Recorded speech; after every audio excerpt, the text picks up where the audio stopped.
글쎄요, 무슨 한국문학을 뭐 세계에 알린다 뭐 이런 애국하려고 소설 쓴 건 아니에요. 그냥 난 내 언어권 사람들 또 내 언어권 사람한테서 이렇게 늦게 등단한 작가가 과분한 사랑을 받는 것만 갖고도 굉장히 행복하게 생각합니다.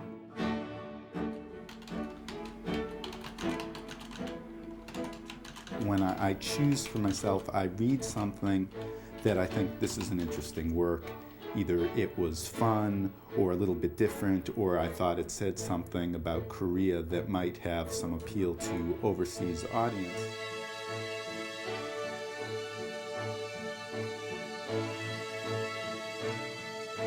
다른 나라 말로 그 번역이 많이 될 줄 알았더라면 그런 제목을 안 붙였을 거예요. 그건 우리나라 사람도 잘 모르더라고요.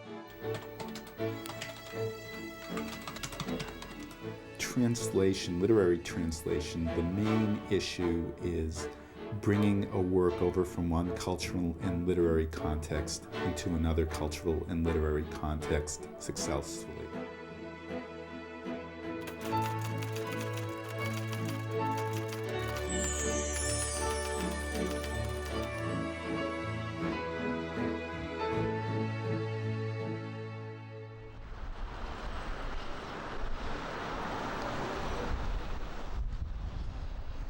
It seems that every metropolis worldwide has a similar look and feel.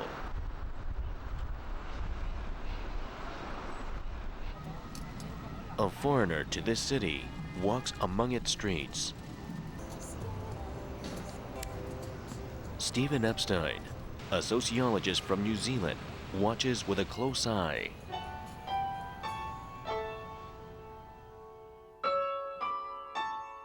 Epstein is a translator. He and Pak Wan-so met 10 years ago when Epstein translated her short story. I was first introduced to Park Wan-so when I began my studies of Korean literature, and this was in translation over 20 years ago now.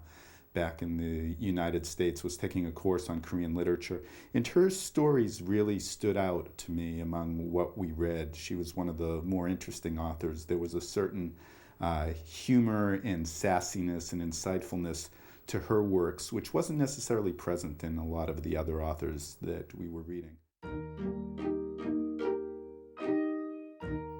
Considered a blessing of Korean literature, Pak Wan-so is hailed as a writer who creates a new stream of modern classics. Pak, who lived as an ordinary housewife and mother to her 5 children until she turned 40, made herself known to the world in 1970 with The Naked Tree, in which she describes her experiences during the Korean War. This was just the beginning of her many novels about people trying to overcome the agonies of the war. Her books, translated in various countries like Japan, China, Germany, and Sweden, are touching the hearts of readers all over the world.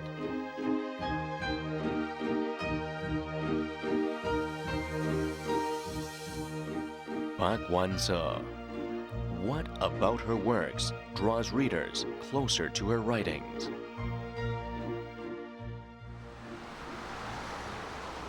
An autumn day. During a visit to Seoul, Pak Wan-so heads towards Hyunjeodong, where she spent her childhood. It's been 10 years since her last visit to her old neighborhood. 물론 저거 경성역 이렇게 돼 있어요. 저쪽 한문으로 경성역. As she draws closer to her old neighborhood, she becomes chatty from nostalgia. 문이 이제 길 가운데에서 이제 좀 물 옆으로 좀 이렇게 갔죠. 저게 그때는 저것도 무지 커 보였어요. 주위에 2층 집 같은 게 별로 없으니까. 70 years ago, Pak made her way from Seoul Station to Dongnimun, holding her mother's hand.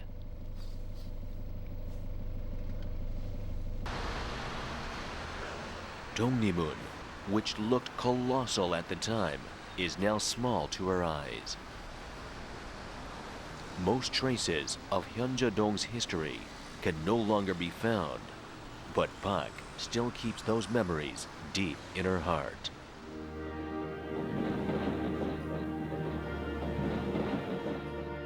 Who Ate Up All the Shinga is Park's autobiographical novel. In the late 1930s, at the end of the Japanese colonial period, she leaves her hometown Kaesong with her mother and comes to Seoul. The neighborhood they settled in used to be occupied by the city's most destitute.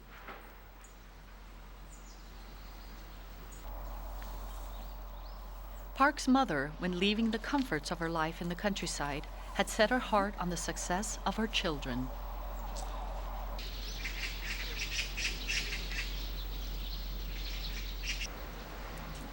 And Hyunja-dong was to be their temporary dwelling.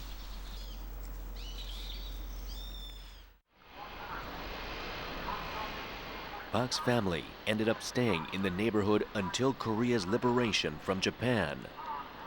Then came the Korean War. At the time, they could not have imagined that the most tragic period in Korean history was awaiting for them. The houses that were built in clusters around Inwangsang Mountain are mostly gone. The remaining areas are soon to be replaced with high-rise apartments. 그리고 아직도 그 첫째 집 주소를 기억하시죠? 네. 그 책에서 나왔는데 여기는 그 7번 그 어디였죠? 그 현재동 그 우리 집 우리 그, 예. 46번지에 46에 418. Though her house is gone, memories of her old home still live in Pak Wan-so's mind. But now, even the address of the neighborhood has changed. 이런 건 리아까 왜 바퀴 달리게 갈 수 있는 길은 아주 우리가 부러워하는 길이고 이런 걸로 가는 게 참 이삿짐 할 적에 다 이삿짐도 초라하지만 지게 이런 거 지게 있던 집을 찾으니까 없네요. 거기 공원화가 되는 거예요. 네? 거긴 공원이 돼요? 네. 아, 네. 없는 사람들은 이제 서러운 거예요. 네. 아니 그 높은데 집 많았었는데 옛날에 네. 자기가 끝났어. 그게 없어지면서 네. 연립주택을 진 거죠. 연립주택. 네. 아니요, 내가 아직 본 것 같아요.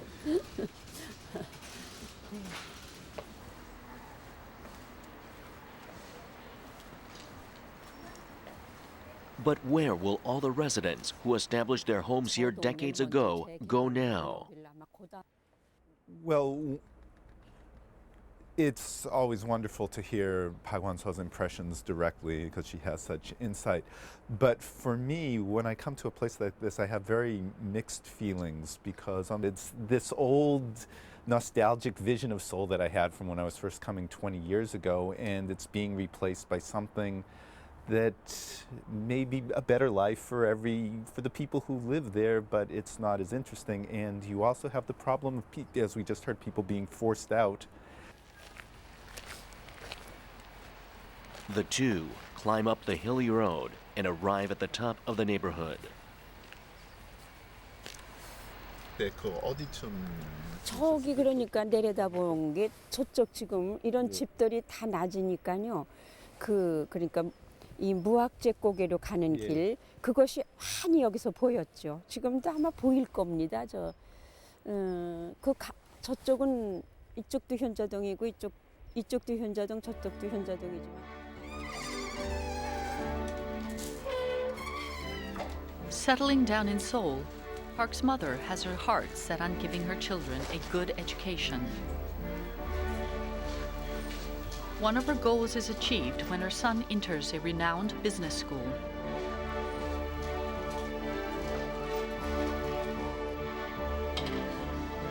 Her next goal is for the future of young Park Wan-so. Despite her daily life getting by on needlework, Park's mother enrolled her daughter into a well-known school, a very rare phenomenon at the time.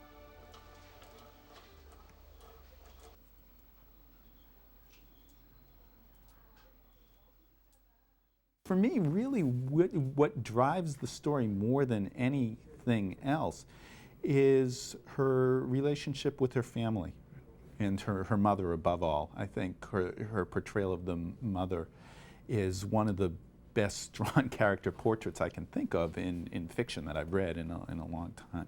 참 어머니의 생애를 생각하면 정말 가슴이 지금도 아프지요. 예, 그리고 또 일찍 이제 과부가 돼서 우리 기른 생각도 어머니에게 대해서 제가 가장 고마워하는 거는 우리가 쉽고 뭐 거기도 잘 나타나 있지만 부잣집도 아니고 그런데도 나는 우리 오빠보다도 더 좋은 교육을 받았어요. According to her mother's wishes for her daughter to be an enlightened woman, the young Pak Wan-so, after graduating from elementary school, enters a distinguished girls' school.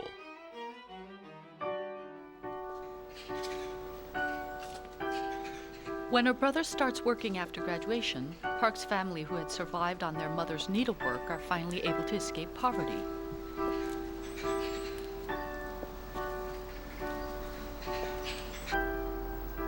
As a girl who loved literature, Park Wan-so spends a peaceful adolescence away from the cruel plundering other Koreans face at the end of the colonial rule.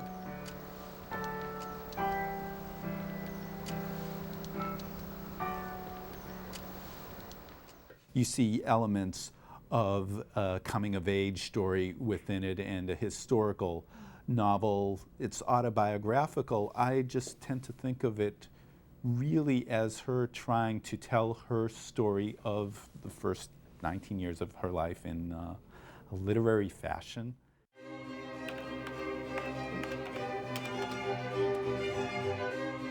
The year after she enters high school, Korea is finally liberated from Japan. Restless with happiness from getting back their country, Koreans stretched their arms toward freedom and dreamt of a hopeful future. But the dark clouds of ordeal, which would be more dreadful than Japan's exploitation or oppression, start hovering over the country.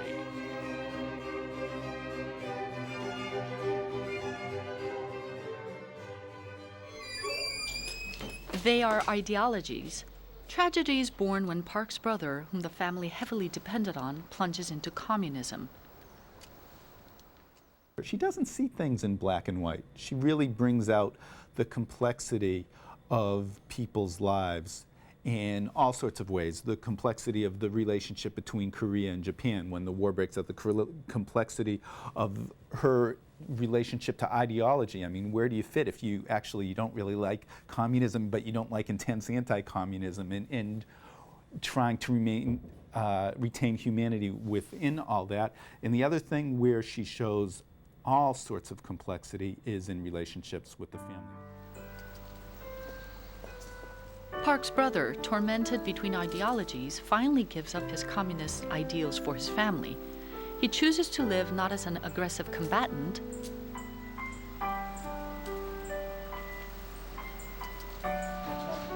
but as a good husband and father. This, at last, brought peace into the household, but not for very long.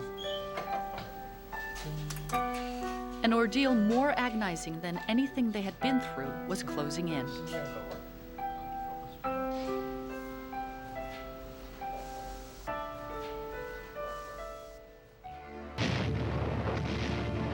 On June 25, 1950, the Korean War broke out, scarring the hearts of countless Koreans. And Park's family are left in Seoul under the rule of communism.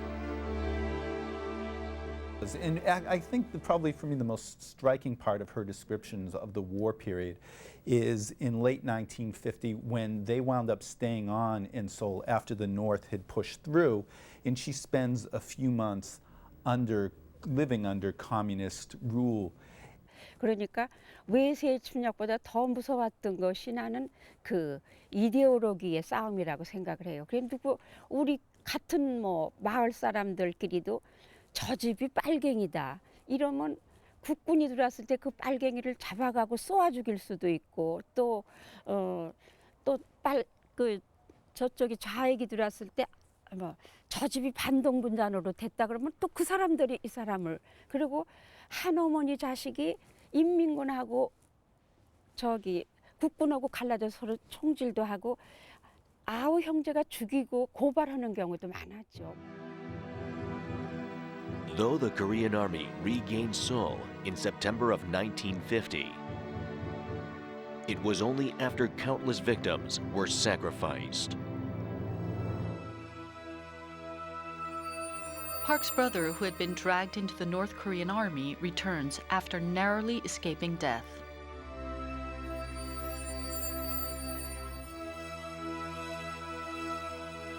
However, due to fear and scars from the war, he became mentally ill.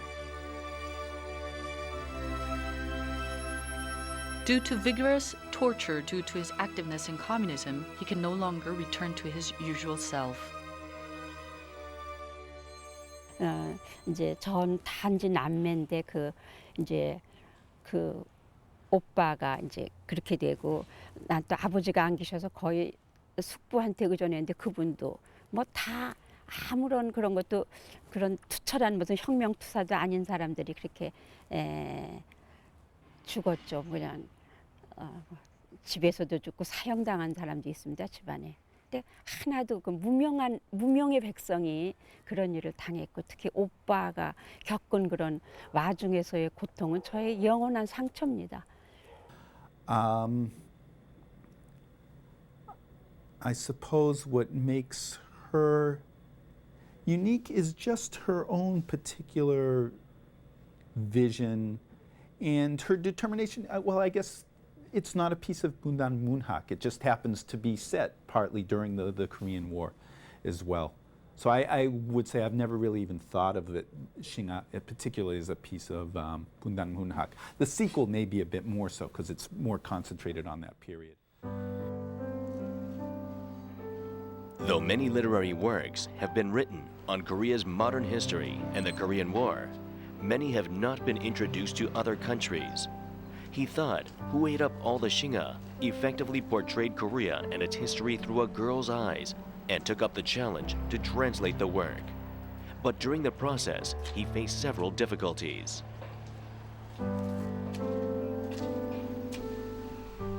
Not only was the title too unfamiliar to readers,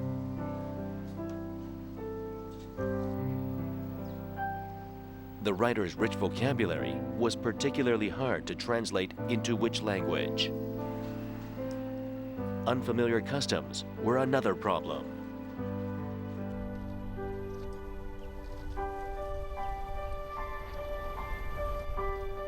But what was most challenging for the translator was portraying the coming of age of the main character.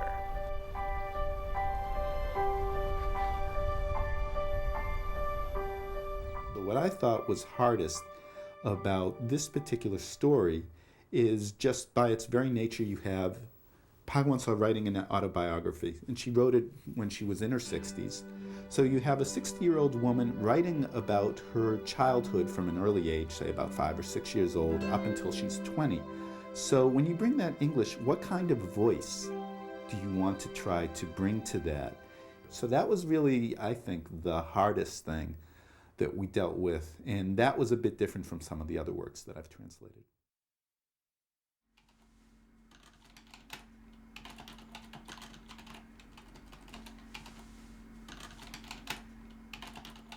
The January 4th Retreat. With the intervention of the Chinese army, the UN army decides to retreat from Seoul. Because of Park's brother, who was wounded, his family was not able to join the procession of retreat. The tragedy that the 20-year-old woman now faces rushes toward a great national catastrophe.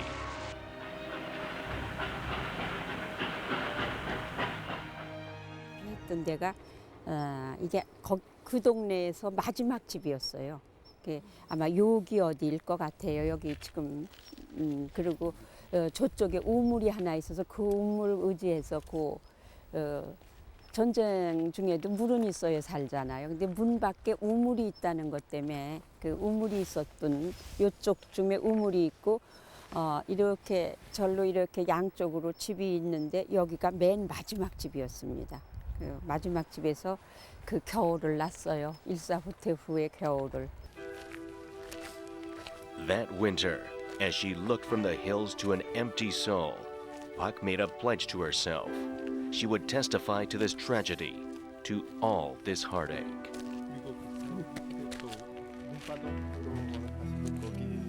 그럴 때 나는 남아 있어서 다른 사람이 못 본 걸 나는 봤다.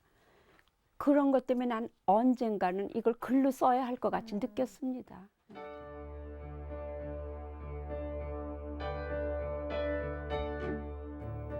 The piercing agony that she had gone through 40 years ago finally takes form in writing in the winter of 1951.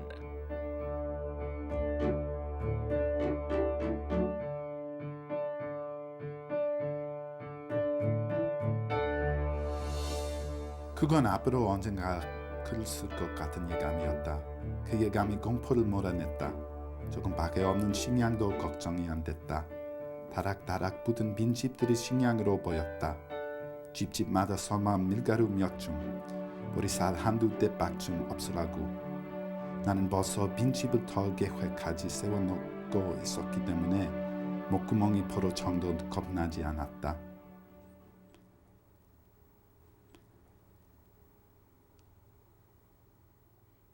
I find this a very powerful section of the work as she describes her decision to become a writer at a very significant moment. She's overwhelmed with fear and she is looking down at Seoul, which has been evacuated for the second time during the Korean War.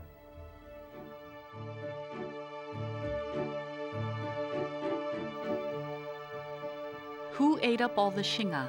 The novel ends on the night of January 4th with a retreat on the hills of Hyunjadong implying tragedy and hope. But Park's story is not yet over. Through her translated works, readers all over the world are learning about the great pains that Korea once endured.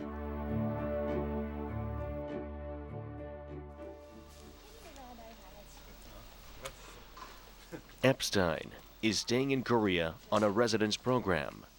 Today, his whole family, invited by Pak Wan-so, is headed toward her home. 어서 오세요. 네. 아이고 혜림이도 왔구나. 아이 착해라. 아이고 점점 더 아빠 닮아가네. 어떤 면에서요? 네, 내가 저기 서명해서 드려 요소. Park, soon turning 80, recently published a new book. It appears she's prepared a copy to give as a gift to Epstein. 느낌이 나서 그걸로 안 했다가 그냥 다시 이걸로 돌아왔습니다. 네. 네, 관심 있게 읽어주세요. 네. 감사합니다. This book, no doubt, will contain another absorbing story. A story through which he will learn other aspects of Korea and its society.